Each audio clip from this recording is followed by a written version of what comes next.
Hi hello friends, എന്തൊക്കെയുണ്ട് വിശേഷം? ഞാൻ സൗമ്യ, മറിയമേ ട്രാവൽസ് ആൻഡ് ഹോളിഡേയ്സ്. അപ്പോൾ ഇന്നത്തെ വിഷയം എന്താണെന്ന് വെച്ച് കഴിഞ്ഞാൽ ഉംറ വിസയുമായി ബന്ധപ്പെട്ട കാര്യങ്ങളാണ്. കഴിഞ്ഞ വീഡിയോയിൽ ഞാൻ ഉംറ വിസയെക്കുറിച്ചിട്ട് പറഞ്ഞിട്ടുണ്ടായിരുന്നു. അതായത് വേൾഡിൽ എവിടെയുള്ളവർക്കും മറിയം എയർ ട്രാവൽസിലൂടെ ഏറ്റവും ഫാസ്റ്റായിട്ട് ഏറ്റവും മാർക്കറ്റിൽ കിട്ടാവുന്നതിൽ ഏറ്റവും റേറ്റ് കുറച്ച് നിങ്ങൾക്ക് പിന്നെ ഉംറ വിസ എടുത്തു തരാൻ പറ്റുമെന്നുള്ള കാര്യം ഒരുപാട് എൻക്വയറീസ്, ഒരുപാടെന്ന് വെച്ച് കഴിഞ്ഞാൽ എനിക്കത് വളരെ സന്തോഷമുണ്ട്. ഒരുപാട് എൻക്വയറീസ് വരുന്നുണ്ട്, ഒരുപാട് പേര് ആപ്ലിക്കേഷൻസ് അയച്ചിരുന്നു. പിന്നെ ഇതിൽ ഒരു കാര്യം മനസ്സിലാക്കാനുള്ളത്, ഉംറ വിസ ഡോക്യുമെൻറ്റ്സിനോടൊപ്പം തന്നെ അഡ്വാൻസ് പേയ്മെൻറ്റ് എന്ന് പറഞ്ഞാൽ ഫുൾ പേയ്മെൻറ്റും അയച്ചിട്ട് അതിൻ്റെ സ്ക്രീൻഷോട്ട് വാട്സപ്പിൽ ഷെയർ ചെയ്യുക. ഡോക്യുമെൻറ്റ്സ് മെയിലിൽ അല്ലെങ്കിൽ വാട്സപ്പിൽ സ്കാൻ ചെയ്ത് PDF ആയിട്ട് അയച്ചു തരിക. അങ്ങനെ വിത്ത് പേയ്മെൻറ്റോട് കൂടി വന്ന് ഒരുപാട് ആപ്ലിക്കേഷൻസും നമ്മൾ സബ്മിറ്റ് ചെയ്തു, അപ്രൂവലായി കൊടുത്ത കേസും ഉണ്ട്. കിട്ടിയൊരു കമൻറ്റിൽ വന്ന് പറയുക. ഓക്കെ, അപ്പോൾ പിന്നെ ഒരുപാട് ദൂരമുള്ളവരാണ് കേട്ടോ, ഒരുപാട് ദൂരമുള്ളവർ. എന്തായാലും വളരെ സന്തോഷമുണ്ട്.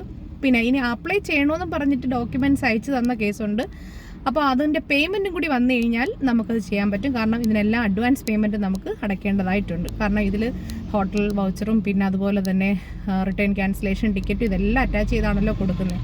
അപ്പോൾ ആ ഒരു റേറ്റ് ഞാൻ പറഞ്ഞിരുന്നു. റേറ്റിൻ്റെ കാര്യങ്ങൾ വാട്സപ്പിൽ വന്ന് എന്നെ ചോദിക്കണമെന്ന്. റേറ്റ് കേട്ടപ്പോൾ എല്ലാവർക്കും ഭയങ്കര സന്തോഷം. ബെസ്റ്റ് റേറ്റ് ആണല്ലോ മാം എന്നൊക്കെ പറഞ്ഞു. വളരെ സന്തോഷം. അപ്പോൾ എന്തായാലും ഇനി അപ്ലൈ ചെയ്യാനിരിക്കുന്നവരും ദൂരം കൂടിപ്പോയല്ലോ, അടുത്ത ഓഫീസില്ലല്ലോ, ഇതിനി കൊടുത്താൽ എങ്ങനെ എന്നൊക്കെ ആലോചിച്ച് ടെൻഷൻ അടിച്ചിരിക്കുന്നവർ ഒന്നും ടെൻഷൻ ആകണ്ട. ഒരുപാട് ദൂരെയുള്ള ആൾക്കാർ, എബ്രോഡിൽ നിന്നൊക്കെ ഒരുപാട് ആപ്ലിക്കേഷൻസ് വന്നു കേട്ടോ.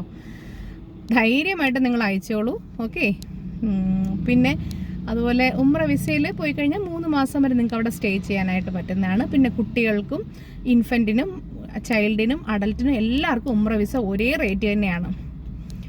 പിന്നെ ഇതുവരെയും മൾട്ടിപ്പിൾ എൻട്രി വിസ ആയിട്ടില്ല കേട്ടോ. പിന്നെ എനിക്ക് ഒരുപാട് മെസ്സേജസ് വരുന്നുണ്ട്, മൾട്ടിപ്പിൾ എൻട്രി ഇങ്ങനെ സ്റ്റോപ്പായി എന്ന് പറഞ്ഞിട്ട് കേൾക്കുന്നു. മാം ശരിയാണോ? ഞാൻ അങ്ങനത്തെ ഒരു ന്യൂസൊന്നും കേട്ടിട്ടില്ല. ഞാൻ പറഞ്ഞില്ല, ഞാൻ തരുന്ന അപ്ഡേറ്റ് എന്ന് വെച്ച് കഴിഞ്ഞാൽ ഞാൻ പ്രൊഫഷണലി ഒരു ഫീൽഡ് നിൽക്കുമ്പോൾ എനിക്ക് അതിൻ്റേതായിട്ടുള്ള ഒഫീഷ്യൽ അപ്ഡേറ്റ് ഓർ സർക്കുലർ വന്നാൽ അത് വെച്ചിട്ടാണ് ഞാൻ പറയുന്നത്. എന്തായാലും എനിക്ക് അത്തരത്തിൽ സ്റ്റോപ്പായി എന്ന് പറഞ്ഞിട്ടുള്ളൊരു ഒഫീഷ്യൽ സർക്കുലർ ഇതുവരെയും വന്നിട്ടില്ല. സിംഗിൾ എൻട്രി നമുക്ക് ചെയ്യാൻ പറ്റും, അത് നാട്ടിൽ നിന്ന് അപ്ലൈ ചെയ്യാൻ പറ്റത്തില്ല. വിസ സൗദി അറേബ്യയിൽ നിന്ന് എടുത്ത് അയച്ചു തന്നാൽ VFSലൂടെ നമുക്ക് ഇവിടെ നിന്ന് അപ്പോയിൻമെൻറ്റ് എടുത്തിട്ട് ചെയ്യാൻ പറ്റും. സിംഗിൾ എൻട്രി 30 ഡേയ്സും 90 ഡേയ്സാണ് നിലവിൽ നടക്കുന്നത്. ഓക്കെ, ഇനി എന്തെങ്കിലും ഡൗട്ട് ഉണ്ടെങ്കിൽ നിങ്ങൾ കമൻറ്റിലൊന്ന് ചോദിച്ചോളൂ, വാട്സപ്പിൽ ചോദിച്ചോളൂ. ഓക്കെ, ഉംറയുടെ റേറ്റും ബാക്കി കാര്യങ്ങൾ അറിയാൻ വാട്സപ്പിൽ തന്നെ കോൺടാക്ട് ചെയ്യണം കേട്ടോ. ഓക്കെ, അപ്പോൾ സന്തോഷം. ഇനി മറ്റൊരു വീഡിയോ ആയിട്ട് കാണാം. Thank you, by.